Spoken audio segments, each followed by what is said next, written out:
שלום ג'נין. שלום גיא, מה שלומך? תציגי את עצמך למי שלא מכיר.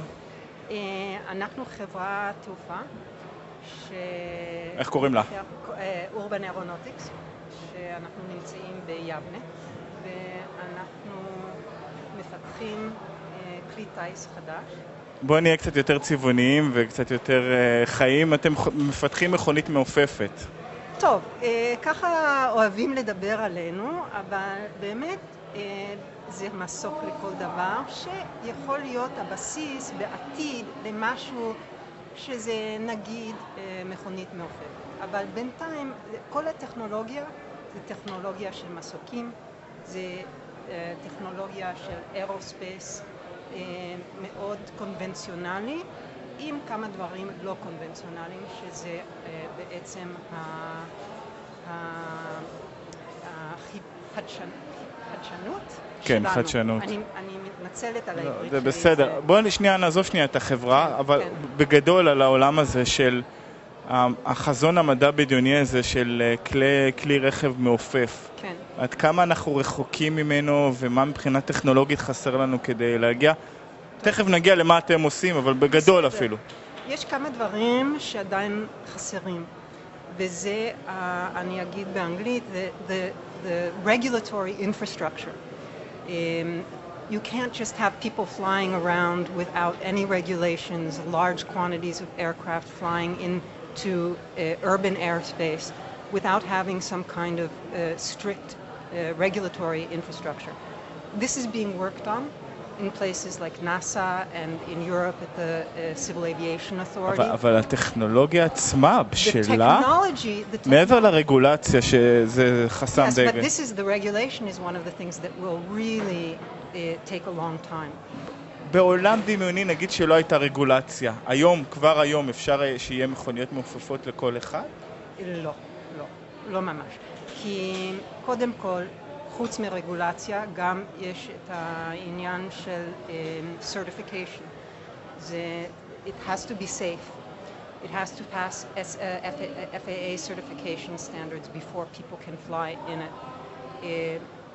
Our aircraft is designed to meet those standards, but it's also very expensive. In order to meet those standards, we had to use turbine-powered aerospace engines, which alone are very expensive. So the aircraft becomes something that is out of the reach of the ordinary person in terms of cost. אוקיי, בואו ננסה לעשות שיעור בהיסטוריה. מה קרה עד עכשיו שמבחינת כלי רכב תעופה, מה פיתחו ואיפה זה עומד היום? Okay, there have been a lot of experiments in terms of flying cars. There are a lot of projects which are what one would call roadable aircraft. They're a kind of hybrid, which is a car with wings. You've seen maybe Terrafugia, things that are considered flying cars. These are hybrids. They have wings. They don't take off vertically in the kind of conventional sense of the fantasy of the flying car is that you just take off vertically from your driveway and fly.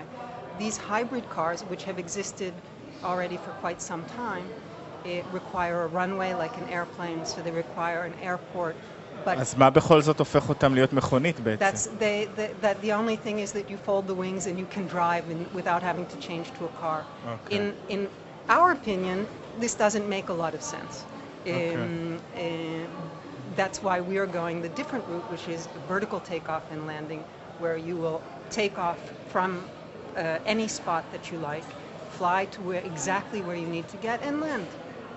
And this is much closer, it's true, to the flying car concept that we all have in our fantasy. אבל גם צריך להגיד בהגינות שזה לא מדובר עדיין על תחום האזרחי, אלא רק בעיקר לתחום צבאי. It will begin probably with the military and also with the same people who are flying helicopters today. So it might be for like an executive taxi, it would be for police, for emergency response. This is really one of the most important things. Flying ambulances that can land anywhere in a city, anywhere where a patient needs to be taken. אבל אולי בעצם לא צריך את זה. אולי זה מין סוג של חזון טכנולוגי נורא רומנטי. לא, באמת, יש הליקופטרים ומסוקים שיכולים להטיס אותנו לכל מקום. The problem is that they can't get into, imagine for instance, that you have a dirty bomb in the middle of a city, in the middle of Manhattan. Now, people know that something happened. They don't know what. They're trying to get away. So everybody's rushing out of the city in their cars. People panic. They leave their cars in the middle of the street. Everything gets clogged. Everything gets stuck. No helicopter can come down into the middle of the city to see what's happening, to help people, to evacuate people. These are the kinds of situations. אוקיי, אבל זה תסריט שהוא נורא קיצוני וחריג. Well, no, also- בוא נלך על היום-יום הרגיל. There's also, for instance, we were contacted with after Fukushima, after the meltdown at the nuclear ומסוק לא plant. יכול? A helicopter, because of the rotor, because of this huge rotor, can't enter into a building like that and see what's happening and actually do work. Our aircraft can be outfitted with mechanical arms that can actually do work inside of a building like that where you wouldn't want to send a human being. Our current version is unmanned, completely flies itself. You can have telepresence with an operator sitting anywhere in the world who is manipulating arms and doing this work. אוקיי, אז בואו נספר קצת. There's a lot of emergency work, routine work, and all kinds of other utility work that helicopters either do badly today or can't do today. אוקיי, אז בואו נספר קצת איך בכלל עלה לכם הרעיון להקים את החברה ומה בעצם, איפה אתם נמצאים כרגע? The idea came basically out of Raffaele, who's the CEO, who's worked for already before he started, had worked for 25 years in aerospace at IAI. He had his own company that developed all kinds of prototypes. And he was always interested in vertical takeoff and landing and wanted to address one of the real remaining challenges in aerospace, which is internal rotors, and something that can fly in space where nothing else can fly. So he established the company in 2001, and we've been developing the technology, and we're now currently in flight tests of the Air Mule, which is an unmanned model, turbine-powered, designed to meet FAA certification standards, that's primarily intended for military use, for cargo resupply and medical evacuation. Okay, can you go into specific לגבי הטכנולוגיה? איך זה בעצם עובד? Well, it works like a helicopter works. It basically, you throw air down through a propeller. There are two propellers inside of the fuselage that throw air down. This creates the lift. Our proprietary technology has everything to do with the aerodynamics. The problem with making this idea a reality in the past, because people had this idea in the past of internal rotors, the biggest problem was that these were very difficult to control.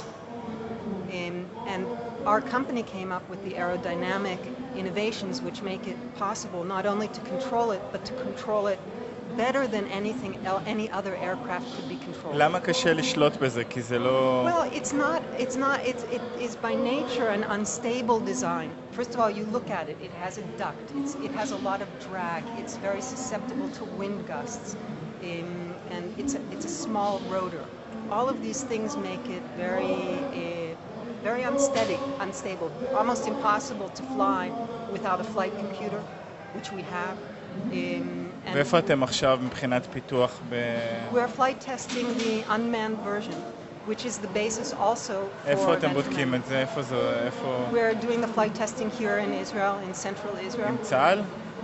No, we're doing it on our own. The company is privately funded. We get some funding from Mafat, but essentially most of the funding is private funding. והמשקיעים שלכם מקווים שיום אחד מה יקרה עם זה, שמי יקנה את זה? The investors believe, and we believe very strongly, that we will have a major military market and also a major civil market, maybe even a larger civil market eventually than a military market. But the initial market will certainly be military. And that's true of virtually every new aircraft that has ever existed. Helicopters. Helicopters began their life in the Vietnam War. It was only then, through the Vietnam War, that people saw what they could do. אבל תסבירי לי איך זה הולך לעבוד בפועל. נגיד סיימתם לפתח, הכל, קיבלתם אישורים, הכל בטיחותי. מה יקרה? יהיה דבר כזה בכל בסיס, ואז יוזעק, תעשי לי תיאור של מקרה. The way that we see it working is that this is something which would be deployed on the brigade level. Basically, it is a support for ground troops in the military. Especially at the beginning of any kind of battle, it's very difficult to supply the troops. This was a problem that we saw in the last Lebanon war, that at the beginning the troops didn't get supplies, they didn't have medical evacuation, took a אז זה very יטיס long אותם time. על ההתחלה לנקודה שלהם. Right, we would be like, there would be several in each brigade that would be just behind the battle lines, like a taxi stand. Commander calls in, says, I need X supplies or I have a wounded אנחנו soldier. צריכים לסיים, רק תגידי לי, כמה דבר כזה יכול לעלות בקצרה? Each one would cost about $2 million, which is about אז אם the יש לכם cost. $2 מיליון, אולי... Yeah, I mean, if you personally want to buy one, בטח, and אני כן. that's תודה רבה, ג'נין. sure.